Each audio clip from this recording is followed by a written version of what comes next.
Hello, good morning class 10th। बेटा हमने समास कर लिया और संधि भी कर लिया है। तो आज हम लोग करेंगे उपसर्ग। अब हम आपको उपसर्ग और प्रत्यय के बारे में बताएंगे। तो पहले आज हम देखते हैं उपसर्ग क्या होता है।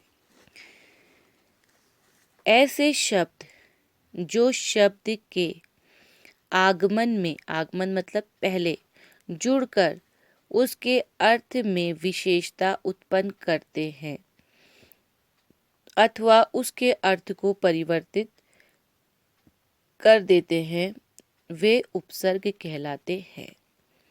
ऐसे शब्द जो शब्द के आगे जुड़कर उसको नया रूप दे देते हैं, उसका मतलब बदल देते हैं, उसे हम उपसर्ग कहते हैं। देखिए कुछ शब्द जैसे दिए गए हैं: अधीन, धर्म, जन। ये शब्द जो हैं इस पे हमने उपसर्ग लगाना है। इसके आगे कोई शब्द जोड़ना है जिससे नया शब्द बने। अधीन के आगे हमने जोड़ा पर, तो बन गया पराधीन। धर्म के आगे हमने जोड़ा अ, तो बन गया अधर्म। जन के आगे हमने जोड़ दिया आ, तो आजन। इसी तरीके से रूप, नायक और वे। तो रूप के आगे जुड़ा अनु, तो बना अनुरूप। नायक के आगे जोड़ा अधि, तो अधिनायक। वे के आगे जोड़ा अप, तो बन गया अपव्यय।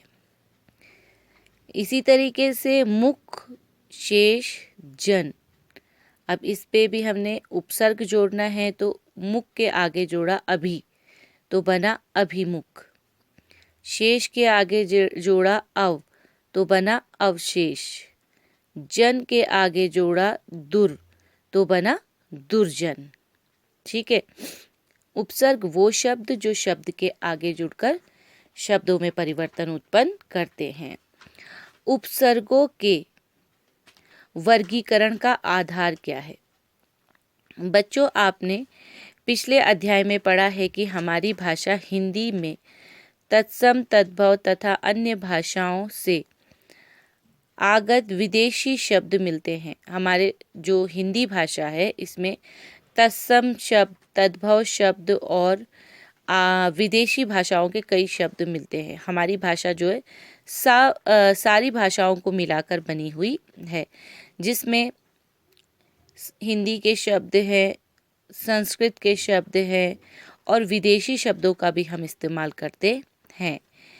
इन तीनों श्रेणी के शब्दों में मूल शब्द भी है, जैसे कर्ण तत्सम, कान तद्भव, चरपाई फारसी, औलाद अरबी, प्लेटफॉर्म अंग्रेजी आदि। विदेशज शब्द, यौगिक शब्दों का निर्माण भी मूल शब्दों में उपसर्ग अथवा प्रत्यय लगाने से ही होता है। अस्तु हिंदी में 3 ही प्रकार के उपसर्ग मिलते हैं। हिंदी में हमें 3 प्रकार के उपसर्ग मिलते हैं जो आगे जोड़े जाते हैं। या तो वो तत्सम उपसर्ग होता है, या फिर तद्भव होता है, या फिर आगत उपसर्ग होता है, जिसमें आगत में विदेशी शब्दों का इस्तेमाल होता है। विदेशी शब्द जैसे फारसी के शब्द मिलते हैं, अरबी के शब्द मिलते हैं और अंग्रेजी के शब्द मिलते हैं। इसे हम आगत शब्द कहा जाता है। ठीक है। अब देखिए बच्चों, तत्सम उपसर्ग। अब जो तत्सम शब्द हैं, जैसे यहाँ पे दिया गया है अधिक, अति, तो अत्यधिक भी बना था। अतिशय, अत्याचार, अत्यंत, अतिक्रमण,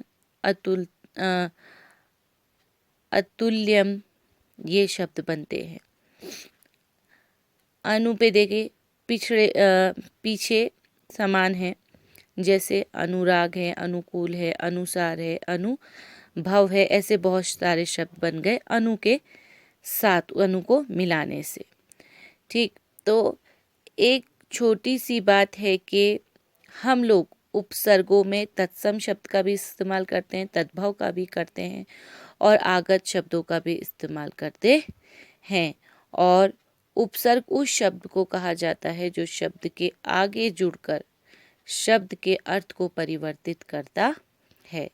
तो बच्चों, आज आप लोग का होमवर्क यही है, यहाँ तक ही आपको लिखना है, ये पूरी डेफिनेशन नहीं लिखनी, सिर्फ उपसर्ग की परिभाषा और इसके ये भेद लिखने। आगे हम इसके कुछ भेद आपको कुछ शब्द इसके आपको और भी देंगे। तब तक घर पे रहिए, सेफ रहिए। तब तक के लिए खुदा हाफिज़।